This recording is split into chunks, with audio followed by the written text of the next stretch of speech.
మా అటువంటితో ఎవరో కార్యకర్తలు కోపానికి వస్తున్నారని పెద్ద ఫోర్స్ క్రియేట్ చేసి భారతదేశంలో ఉన్న నరేంద్ర మోడీ ప్రభుత్వాన్ని మొత్తం ఉపయోగించి 300 మంది పోలీసులు పెట్టుకుని చెప్పిన అయ్యా మేము ఏమనం చాలామంది ఉస్మానాబాద్ వస్తుంటారు పోతుంటారు రంగట్ల ఎలుకతురు తిరిగి ఉస్మానాబాద్ సిద్దిపేట రోడ్డు మీద 100 మంది చచ్చిపోతారు. ఆయనలో ఇన్నొక్కడు 5 ఏళ్ళలో ఎన్నడు రాలే. ఆయన గురించి పట్టించుకోదని కార్యకర్తలు పొద్దున్నే దండం పెట్టినా ఆ పోలీసులు కూడా చెప్పిన ఎందుకే 300 మంది పోలీసులు ఆయన ఎవడేమంటాడు. ఆయన రెచ్చగొట్టుకోవడానికి మొన్న కూడా మొహరం పండుగకి ఏదో రాళ్ళు వేసుకొని అప్పుడున్న సిపిని ట్రాన్స్ఫర్ చేసిండు. ఎప్పుడు కూడా మతపరమైన అంశాలు రెచ్చగొట్టాలి. అసలు కేసీఆర్ గారు కూడా ఏమన్నారా పోయిన ఎన్నికల్లా అరే నేను యజ్ఞాలు చేస్తా నేను ఇంత పెద్ద భక్తుడిని పాడోడు ఈడోడా హిందుగాలు బొందుగాలని పెద్ద హిందువుల పేరున బ్రాండ్ అంటాడు నాకంటే ఎవడు ఎక్కువ అన్నాడు. దాన్ని ఎన్నికల రాజకీయం చేసుకొని గెలిచిన బిడ్డ ఇవాళ తల్లి ఏ తల్లి అందరికీ తల్లిని రాజకీయాలకు లాగినావు.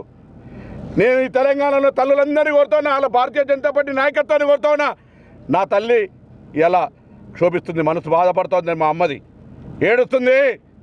బిడ్డ నా తల్లి గురించి మాట్లాడినావు జాగ్రత్త.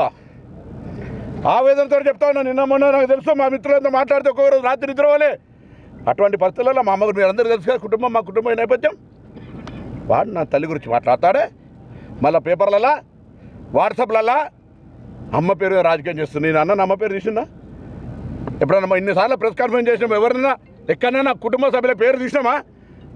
వీడియో చూడండి. నేను మీ అమ్మని అనలే మీ అమ్మ అని ప్రత్యేకించి వీడియోలో ఇక్కడ ఎమ్మెల్యే ఎవడని ఈ ఎమ్మెల్యే కేటీఆర్ కలిసి నన్ను తిడుతున్నారని రాముడు జన్మ ఎక్కడ అడిగిందని అక్షంతల గురించి అడిగిందని మీ అమ్మకు నువ్వు పుట్టినవా అని అంటే వాళ్ళమ్మ జవాబు చెప్పాలి. మళ్ళా ఉస్మానాబాద్ సభలా మా బతుకునమ్మని పట్టుకోవట్లట అందరు కొడుతున్న దండం పెట్టి ఇటువంటి మూర్ఖుడు మనకు 5 ఏళ్ళు ఎక్కడ కనవల్లే. ఏ ఊర్లో తిరిగిండు అడుగురి, ఏ ఊరికి ఏం చేసాడు అడుగురి. ఇటువంటి వాడు 3 సార్లు ఎమ్మెల్యే ఓడిపోయి అఖిల భారతీయ జనతా పార్టీ ప్రధాన కార్యదర్శి ఎమ్మెల్యే అటర్ ఫ్లాప్ ఓడిపోయి ఈయన ఎంపీ అట.